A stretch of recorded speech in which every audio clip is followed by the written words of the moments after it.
It's car con carne. Let's eat in the car. It's car con carne.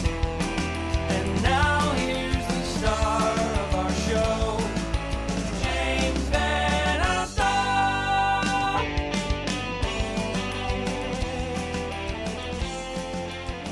Well, thanks for being here. This is Car Con Carne. It's a Q101 podcast. I'm James Van Alstyne, and Car Con Carne is sponsored by Easy Automation, easy-automation.net. If you're looking to transform your home, your office, or business into a smart, seamlessly connected space, Easy Automation delivers custom automation solutions that are tailored to your lifestyle. Whether you're upgrading your home entertainment, streamlining your office tech, or enhancing the atmosphere in your restaurant or sports bar, they've got you covered. Their expert team designs and installs personalized systems from smart lighting and climate control to audio-video distribution and robust Wi-Fi networks, all managed through an intuitive app on your favorite device.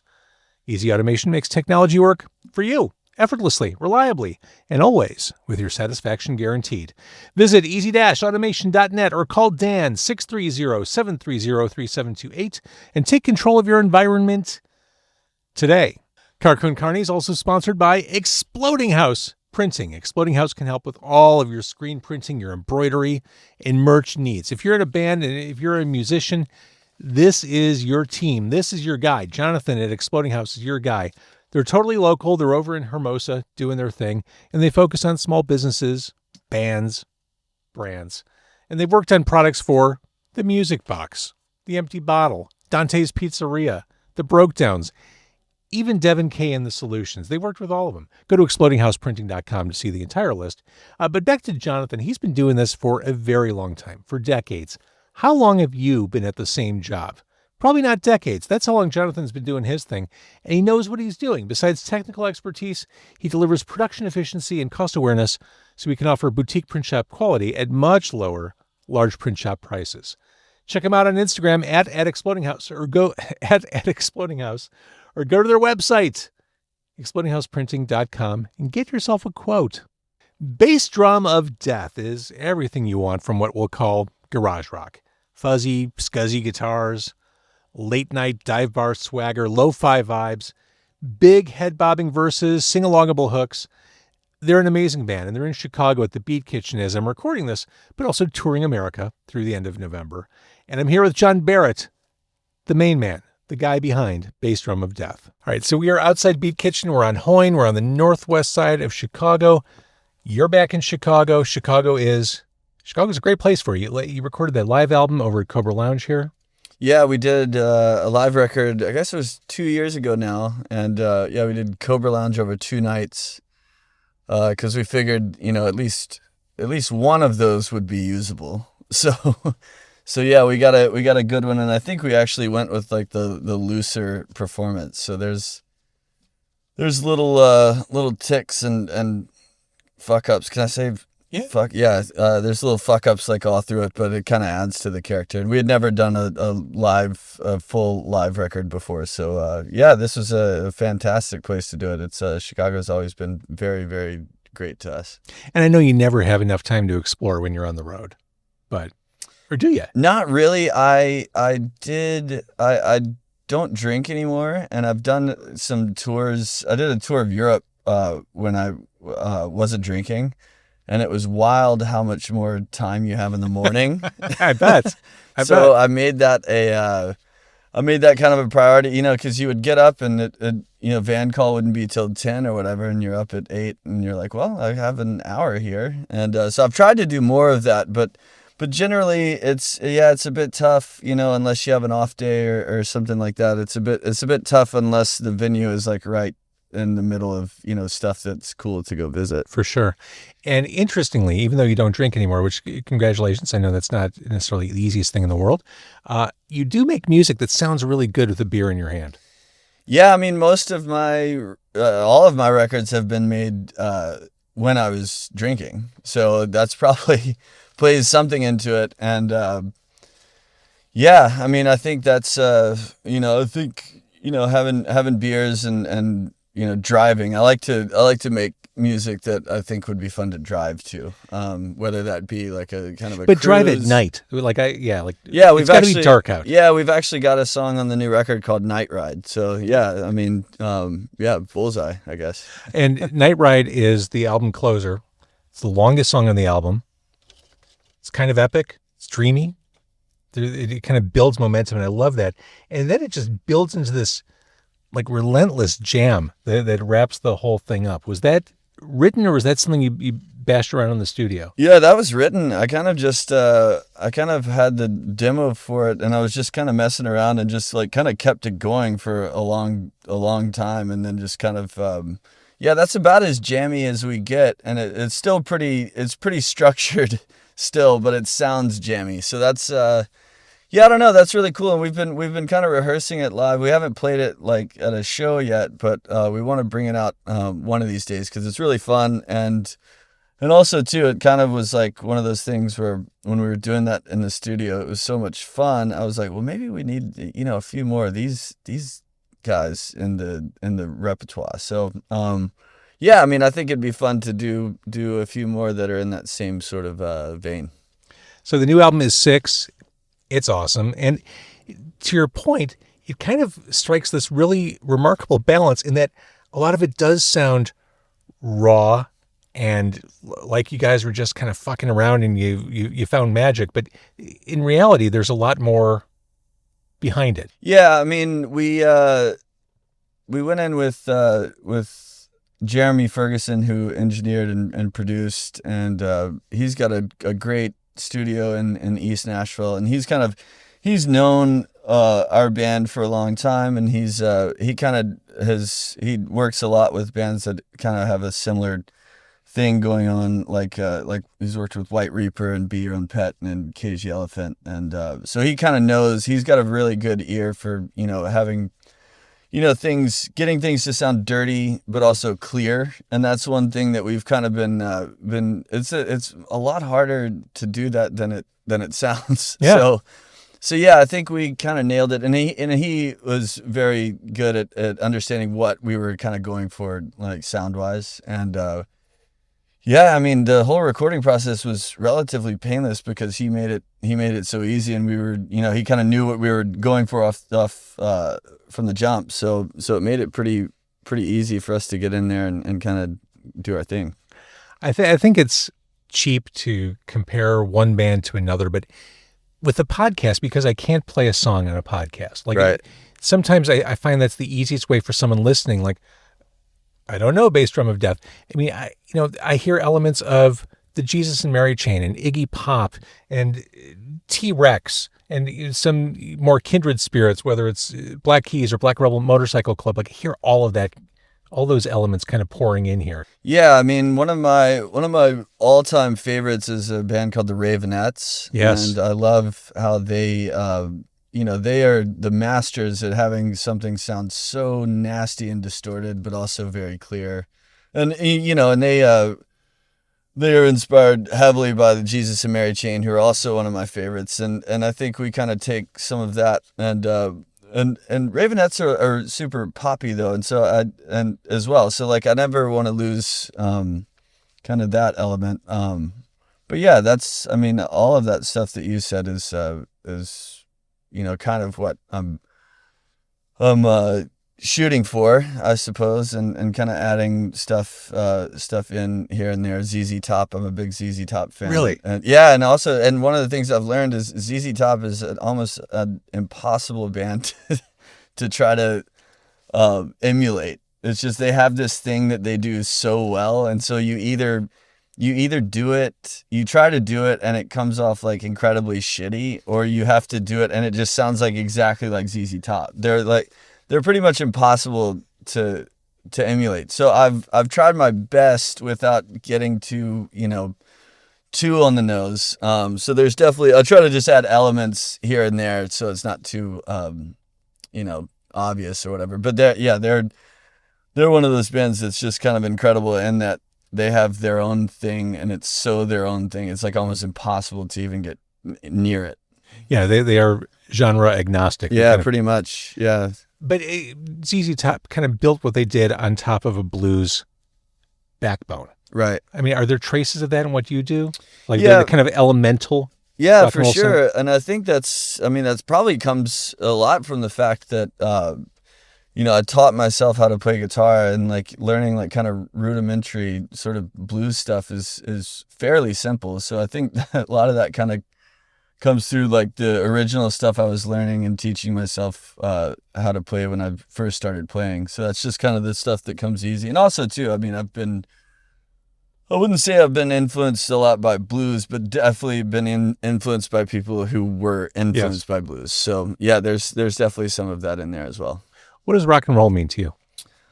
I think that's a tough one. I think it's just kind of doing kind of what you want musically, and not really giving a fuck about the outcome, whether that be, how many tickets you sell or records or whatever. It's basically doing something that you can get really excited about and kind of let loose, and and you can stand behind, You open this album, again, the new album 6, you open this album with a song that encapsulates everything you just said. Intro? Well, okay. We're not counting that. Right. We're going right to Phantom Trip. Oh, cool. Which is, that's just 4 on the floor. This is who we are. It's an awesome, like, propulsive way to kick things off. Yeah, I had kind of a weird sort of like, I don't know if it's like kind of Middle Eastern sounding riff that I was kind of tooling around with. And then, just kind of paired that up with, kind of a more elements that are kind of very familiar to us. And I was like, oh, this is a pretty cool mix. It basically was kind of different and, familiar at the same time. And also too, I thought it'd be a really, really, really fun one to play live, just because it chugs along, and and it is fun to play live. So that's good. That helps. Knowing what we talked about with you touring and trying to see what you can, Do Nothing is, it plays out like a declaration of needing a mental health day, lyrically at least. Yeah, pretty much. And it's kind of tongue in cheek, because a lot of my friends and family and people that know me well, like, kind of joke with me about, like, oh, you have today off or stuff like that, because from the outside looking in, it just looks like I sit around the house all day. And so yeah, it's a little bit tongue in cheek, but yeah, it also is kind of an ode to wanting to shut your phone off and just have a day where, like, nobody's calling you, or there's no bills you have to attend to, or nothing, don't have to take the trash out. You just want a day to fucking do nothing sometimes. And we should all put the phone away. Yeah, every once in a while. I'm the worst about it, but so I tried to do it when the occasion calls for it. So you do your socials and all that. Right. Is social media a force for good or for evil? I don't know, man. The further we go, it seems like evil. Yeah, it does. Nowadays, I don't know. It's nice to be able to keep up with friends, and I think that was kind of the original point of it. And now it's just morphed into this, like, kind of way to lose friends. Yeah, pretty much. It's maybe a necessary evil. I don't know. It's really kind of, it's strange how it's kind of taken a turn. But, I enjoy using it because, for the band and stuff, because you're able to, at no point ever before this have people had access to 100%. Yeah. The good and the bad. So, yeah, I don't know. It's a really tricky thing. So that's kind of my non-answer. But it's an answer though. Yeah, it's complicated, I suppose. And I think you said the most important thing for a musician, like, this is your way to build community. Truly. Pretty much, yeah. And it's cool because clearly you can't be in all these cities that you're playing in, right, physically putting up posters and all that. Exactly. And so it's a good way for that, and it's made the world smaller in that way. So people, bands like us that have kind of are in like a certain niche, we can kind of scratch it out and reach people that we think would be into it. But yeah, it is tricky. It's a kind of a crazy world, seeing how it's gone on in the past, 10, 15 years since it kind of came on the scene.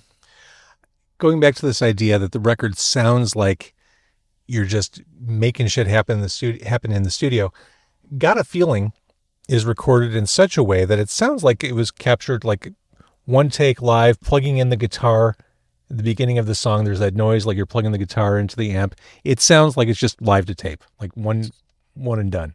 Yeah, it's I think it probably was. We probably didn't do very many takes. I mean, it's not a very difficult song to play, and it's a pretty straightforward little groove there. But yeah, that's a fun one, and yeah, I think I'd just kind of been tooling around with it and like made a demo of it, and I was like, yeah, let's get it in here and see if we can kind of spruce it up a little bit sound wise and make it a little bit more interesting with kind of some effects and some things here and there, but like not lose the essence of it. So yeah, that was a really fun one, and a nice little kind of midway, nice little halftime for the record, I guess. I want to get back to that idea of thinking in terms of sequencing and album sides, but there's kind of a sleeper, I think, on the B side, Living in My Head, more of a mid-tempo song. All kinds of cool guitar shit happening on this one. Yeah, to be honest, that was probably one of my favorites on the record, and that was one that I was kind of wanting to have as the first single. And we kind of all decided as a team, kind of got input from a lot of people, and landed on Do Nothing as the single. But Living in My Head has been one of my favorites like since we recorded it, just because I was pretty proud of myself for that riff. It's awesome. It's there's every time you think that there's no more riffs that you can find, something like that kind of pokes its head out. So I was kind of relieved that I was one of those moments where I was like, oh yeah, cool, still got it a little bit, So yeah, that's definitely one of my favorites. And I love the fact that you really are mindful about the album sequencing, and you think in terms of side one, side two, because you're a record collector, right? Right. Yeah. Yeah. It's. I think it does make a difference, and I think you can notice that especially a lot in the like older records, like 60s, 70s. That was a big deal, and yeah, I mean, and it's kind of cool now because you can sequence it to where it works for an LP, but also works for streaming, and yeah, so that's just another little kind of fun puzzle that you get to solve when you put out a record. So we always have a good time with that, and there's always a group chat with a 4-week-long group chat finally before we settle on something. So are you, when you do have your downtime in cities, are you looking at record stores? Are you going through bins? Are you bringing stuff back home? Yeah, sometimes. I got a new car that has a tape player, so I've kind of tape player, like a cassette deck. Yeah, I've kind of been more of a tape collector recently, and so I do, and also too, when I travel, tapes are a little bit easier to stuff in luggage and for stuff. Sure. But yeah, I don't do as much of that as I should. Just records are a bit hard to travel, especially when you're in a van and you're out for months, and everything you own kind of just gets wrecked. So it's a bit harder, but I do try to pop my head in to places every now and again when there's somewhere close by or somewhere that's cool that's been recommended or something like that. All right. So again, the new album is 6. You're touring the U.S. really like through most of the fall, yes? Yeah, pretty much until Thanksgiving. You're busy. And so I appreciate you taking time out. Absolutely. To do this. And congrats. I mean, it seems like you're just in a good place now. Yeah, we're really proud of this thing, and we're kind of, this is the second record I've done with the boys, my brother Jim and Ian, our drummer. And so we're working really well as a unit, both in the studio and live, and just in the van and all the in between bits and bobs where it gets pretty complicated on tour. So yeah, everything's been great. I wouldn't trade it for anything. So yeah, we're excited to still be able to do it after all these years, for sure. Hell yes. All right, John, thank you so much for doing this. Thank you.